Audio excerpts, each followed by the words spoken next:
If you want to really improve your English language, then definitely you just need to know what is the purpose of your learning. अगर वो purpose clear हो गया, you will definitely make a path, you can set a direction and you can work on it. There are so many videos available on the internet, there are so many free resources, लेकिन फिर भी हमें English नहीं आ रही, हम बोल नहीं पा रहे या हम लिख नहीं पा रहे. What is the reason?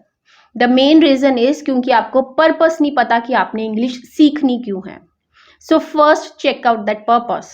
If you want to learn this language as a student because you are in the 8th class, you are in the 10th class, it means you need to check out what is your curriculum. क्या curriculum है, क्या syllabus है, what is the weightage to a particular part, grammar की कितनी weightage है, unseen passage की कितनी weightage है, and then you can work accordingly, you can set your goals. So you can easily crack the exam. Lekin if you want to learn this language because you are into the business, it means you are meeting with international clients daily. So at that time you need to work on your speaking, not only speaking but your accent also. Because if you have a international clients, so आपको British जो है accent उसके बारे में भी पता होना चाहिए. You also should know about the American accent. लेकिन if you want to learn English because you have lots of friends, you have a social circus to whom you daily meet and you just want to speak in front of them, और जब वो speaking करते हैं English में, कोई बात करते हैं, उस टाइम पे you could not able to speak yourself, you could not able to speak to your mind. फिर उस केस के लिए आपको कोई ग्रामर की स्टडी करने की ज़रूरत नहीं है, कोई वकाब की स्टडी करने की ज़रूरत नहीं है, कोई सेंटेंस स्ट्रक्चर को भी देखने की ज़रूरत नहीं है. आपको सिर्फ जो है वो अपनी स्पीकिंग स्टार्ट करनी है. जितनी वकाब आपके पास है, ट्राई टू स्पीक. अगर आपको अपने फ्रेंड्स के साथ बात करने में प्रॉब्लम आ रही है और सिर्फ इसीलिए आपको इंग्लिश जो है वो लर्न करनी है, देन ट्राई टू स्पीक. अभी से जो है वो स्टार्टिंग करो. जो वर्ड्स हैं आपके पास, जो आपके पास सराउंडिंग में जो थिंग्स हैं, उनके नेम जो हैं उनके स्टार्ट करो. उनके नेम का इंग्लिश नेम जो है वो देखो क्या है, क्या आपको वो सब आता है. अगर आता है तो अपनी स्पीकिंग में वो वाले वर्ड्स लेके आओ. उसके बाद try to make a small sentences. Give me a glass of water. This is a very simple sentence, सबको पता है, लेकिन इंग्लिश तो सीखनी है पर ये वाला सेंटेंस बोलना नहीं है हमने. If you want to learn this language just to flaunt the status, then try to speak in English. कोई ग्रामर की जरूरत नहीं है आपको, कोई सेंटेंस स्ट्रक्चर की जरूरत नहीं है. जैसी टूटी फूटी इंग्लिश आती है बोलो. जैसे बोलोगे, कोई चीज आपको मिस्टेक अपनी पता चली, आप उस पर वर्क करोगे, इम्प्रूव करोगे और धीरे धीरे आपका जो लेवल है वो इंक्रीज होएगा. बट उसके लिए यू नीड टू स्टार्ट. आपको जो है वो स्पीकिंग स्टार्ट करनी पड़ेगी.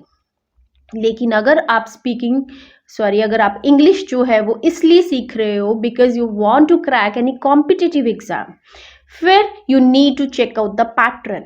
उस कॉम्पिटिटिव एग्जाम के मॉक टेस्ट निकालो, जितने ज़्यादा मॉक टेस्ट दे सकते हो तो, so that you can work only on that area which would be judged. What is the criteria of your marking? You need to check out that. अब जैसे कि यूपीएससी या और जो इंग्लिश के कॉम्पिटिटिव एग्जाम होते हैं, चेकआउट करो कि मॉक टेस्ट में कैसी ग्रामर आई है, कैसे क्वेश्चंस आए हैं. उसमें आपको वकाब जो है वो बहुत सारे वर्ड्स जो हैं वो एक एक दिन में लर्न करने पड़ेंगे. तो आप उसके हिसाब से अपना स्ट्रक्चर जो है वो बना सकते हो कि आज मैं इतने वर्ड्स करूंगा, कल मैं उतने वर्ड्स करूंगा. उसके हिसाब से you can crack the exam.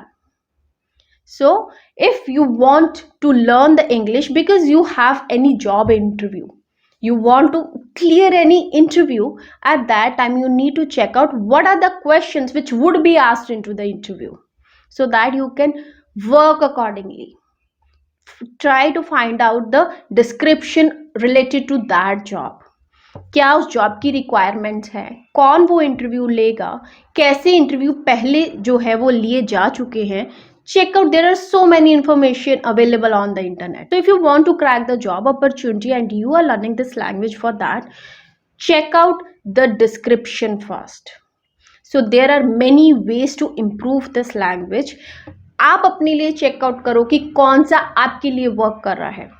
और अगर आपके पास कोई भी गोल नहीं है लेकिन फिर भी आप अपने लिए अपना कॉन्फिडेंस गेन करने के लिए जो है वो इंग्लिश सीखना चाहते हो, you want to be like a native speaker, कि हाँ भाई मुझे भी इंग्लिश आनी चाहिए, बेशक कि मैं हाउस वाइफ हूँ या बेशक कि मुझे कोई सराउंडिंग ऐसी नहीं है, लेकिन मेरे को अपने कॉन्फिडेंस के लिए इंग्लिश सीखनी है, तो I will give you the suggestion कि ट्राई करो कि आप कोई ना कोई इंग्लिश का एग्जाम उसके लिए अपेयर हो जाओ।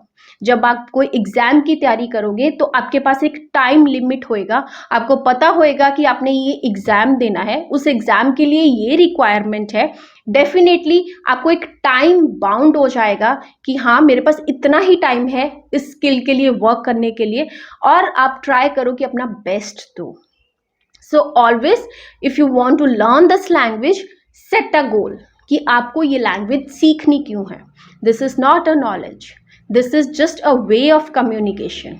लेकिन क्योंकि ये इंटरनेशनल लैंग्वेज है, इससे हमारा कम्युनिकेशन का वे बेटर होता है, इससे हमारा कॉन्फिडेंस इंक्रीज होता है, पर हमें वो क्यों करना है, वो पर्पस जो है वो क्लियर होना चाहिए। अगर आपका पर्पस क्लियर है तो एक टाइम बाउंड करो, एक लिमिट सेट करो कि मैंने ये वाली थिंग्स जो है वो इतने टाइम पे करनी ही करनी है। Gradually your speaking skills would be improve, वो धीरे धीरे इम्प्रूव हो जाएंगी, आपको पता भी नहीं चलेगा अगर आप काम करोगे। अगर आप सिर्फ सोच ही जाओगे कि मैंने इंग्लिश सीखनी है, बोलनी है, सीखनी है, बोलनी है, this will not going to work for you. So instead of watching videos, try to do the things which is suggested by those videos. जो भी कोई भी आपका जो भी आपका टीचर है वो क्या जो है वो स्ट्रैटेजी बता रहा है, try to follow that strategy. If you want me to join your journey, then definitely drop your comments. Do like, share and subscribe this channel.